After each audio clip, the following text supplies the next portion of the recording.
All right, Tommy. Yeah. So I just got done talking with the GM guys, and they're lending us a brand new ZR2 for about, well, an hour and 15 minutes exactly. Wow. So what should we do with it? Well, we're here in Big Green. Why don't we do a old school off-road tech versus new school off-road tech comparison? You mean like see the difference that 32 years of development have made? Nice. I love the sound of that.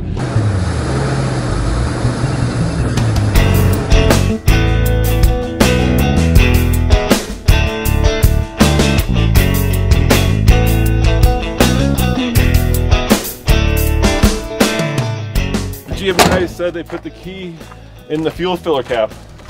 So let's check that out. Look at that, they even armor all of the tires for us. And there we have it, check it out. Now, this is a pretty expensive truck. We're looking at a $45,000 mid-size truck. That's a lot of money, dude. Yeah, but look at this. This is the optional rear tire carrier. Yeah, How cool look at that. Yeah, and these are 31s. Hey, why don't we do this? Why don't we fly a drone around that and just get some beautiful videos so people have a sense of what Gateway, Colorado looks like.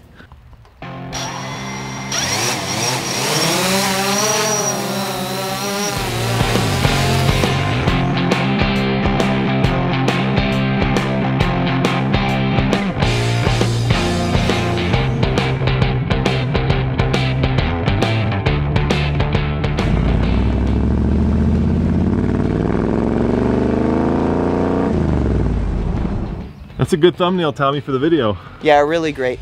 Well, what's so cool is today we have two completely different schools of thought when it comes to off-roading. First off, we have our K10. This is an 85 Chevrolet K10 four-wheel drive full-size pickup truck. It has a 4-inch lift. It has solid axles, big old carbureted ZZ6 crate engine V8. It has 35-inch tires. It's got leaf springs, super old school. And on this side, let me do that. I know what that one is. Brand new ZR2 with the Duramax. So it's as off-road worthy as any Chevy truck out there right now. In fact, it's the most off-road worthy Chevy truck. First and foremost, it's got a 30-degree approach angle, 8.9 inches of ground clearance. It's got underbody cladding. It's got a rear and a front locking differential. And it's got a diesel engine in it, Tommy. Yeah, that's just so cool how much technology is packed into this new baby Duramax, into this new Colorado ZR2, but there's just something so cool about old Big Green.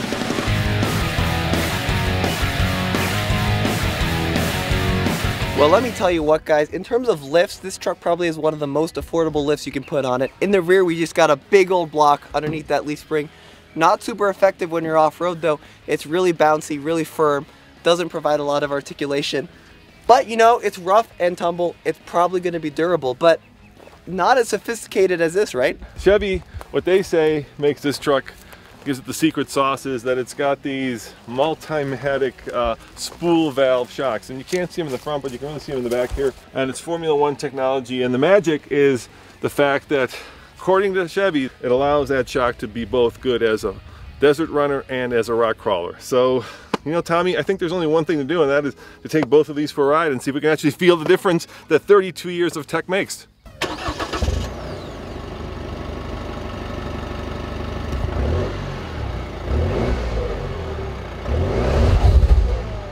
That purrs like a very quiet kitten. Yeah, but you know what? There's something truly special about an old carbureted V8, or in this case, a new carbureted V8. This is the GM 350 ZZ6 crate engine.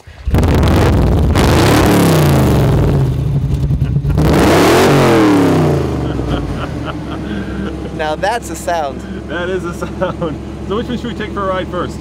Let's take Big Green and see what the classic truck is like to drive. You got it.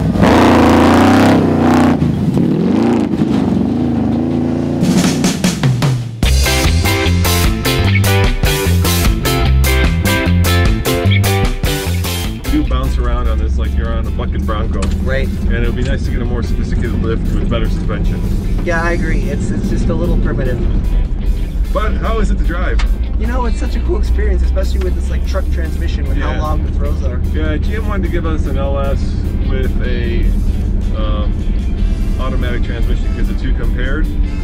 Not compared, but compared. And I'm glad we stuck with this old manual with the grinding gear. It's just like the way this truck is supposed to be driven, I think. Oh, for sure.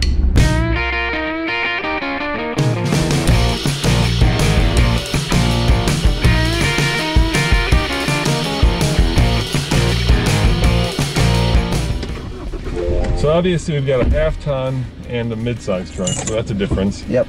We also have a huge difference in the way that these two engines work, right? This diesel puts out 369 pound-foot of torque, but only 181 horsepower.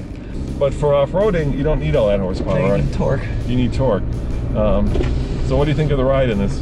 You know, it's so refined, especially with independent front suspension. You know, I'm four-wheel drive, right? And to change that, all I have to do is go into auto mode here. That's all. And with Big Green, you have to unlock the hubs, right? Mm-hmm. And I used to have an old Suzuki Samurai with locking hubs, and it's cool the first like 20 times you do it, but when those things are covered in snow and ice, right, and you can't unlock them, or you can't lock them, it's a pain in the ass. To lock up the hubs. Yep. You know, that's pretty simple. You just twist them. Yeah, but let's show them what you have to do in the cab. Yeah, and then once you get in the cab, let's see. You've got this big old lever here, and you go from 2 high to 4 high, and then you're in 4-wheel drive. But there's a little bit more involved in this truck. Now we do have the NP208 transfer case, and of course we have the SM465 3-speed manual with the granny low. So just such a cool, interesting way of driving this truck off-road, really mechanical. There's a little knob over here, and you go from auto to 4 high, 4-wheel drive shift in progress, and that's all you have to do. Now you're in 4-wheel drive with open diffs, but if you want to lock those diffs, right here you have a rear diff lock, and right here you have a front diff lock. And actually, if you scroll through these guys, there's even an off-road mode that shows you, let me get to them, of course, tire pressure, a lot of technology here. There it is, 4-wheel drive mode that shows you exactly what's locked. So let me lock the rear diff.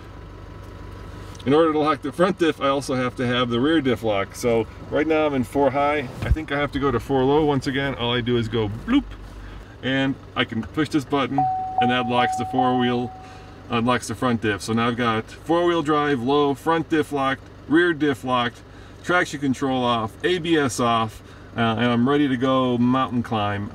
And that's a lot of tech in a little truck. The thing is too, with that big lift and those big tires, you have a lot of ground clearance in Big Green, but in this truck we have underbody protection and functional rock rails. Yeah, so that's another big deal.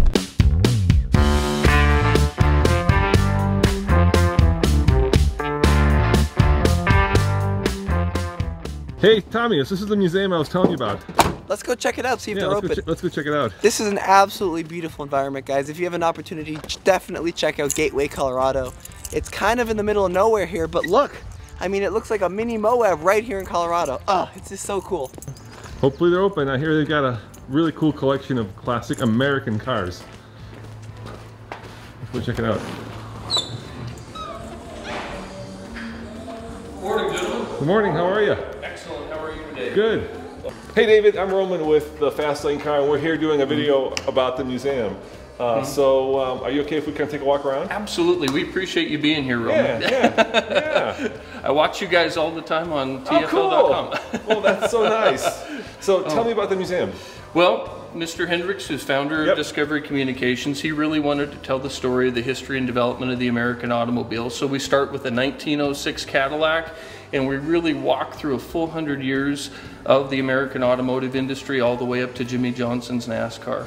So tell me about Harley Earl. I mean, I think people realize that he's the father of the Corvette. Yes, sir. So he is father of the Corvette. He came out of the Hollywood area where he was doing custom designed bodies and putting them on chassis for his dad's business. And his dad's business gets sold. Harley becomes part of the package deal and goes to work right away for the next manufacturer. And the main gentleman from Cadillac was coming through because they were purchasing Cadillac chassis as well, and was super impressed with Harley's work. So they end up hiring him in 1927. And then eventually you designed the Corvette, which, you know, people know where it is now. Yep, so kind of a fun story with Harley Earl is he got going, he had seen all the great 2-seater European sports cars and thought, man, America needs a great 2-seater sports car. Come on in, sir. And as he got started with doing the design, and Harley Earl just had so many different designs and ideas, He was the first to come up with the idea of a sedan pickup, and there was just a lot of things that never got to the front of the priority list. Well, he had built a 51 concept car called a LeSabre. It was kind of two headlights together, blue, real long, and he was out at Watkins Glen Raceway in New York in 1952. But who pulls up next to him but Mr. Cunningham in a race car? And Mr. Cunningham, in good-natured fun, said, "Hey Harley, why don't you actually bring something out you can race next time?" And Harley Earl, supposedly that was the spark that it took to put that two-seater sports car to the very front of the priority list. So in 1954, this is the Oldsmobile F88 concept car. It went to Motorama as well, received very warm reception. And as GM had considered putting it into production, the Corvette just didn't sell like GM had hoped. It wasn't the barnstormer for sales. The best number I've been able to track down is they sold about 240, 250 in 1953. So when the F88 came out to be considered, they were really concerned about sales, and there was a little friendly competition between the divisions, and the board decided to go ahead and not put this into production.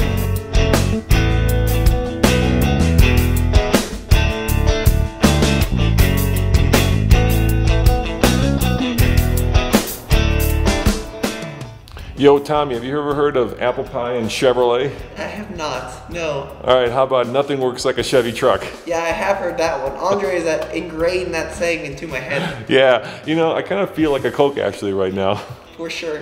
So I think it's time we head back to Denver. Guys, thanks for watching us, and thanks for checking out the differences between the old and the new. As always, this is Roman. And Tommy. Saying check out tfltruck.com for actually my review of the ZR2. See you guys next time. Ciao.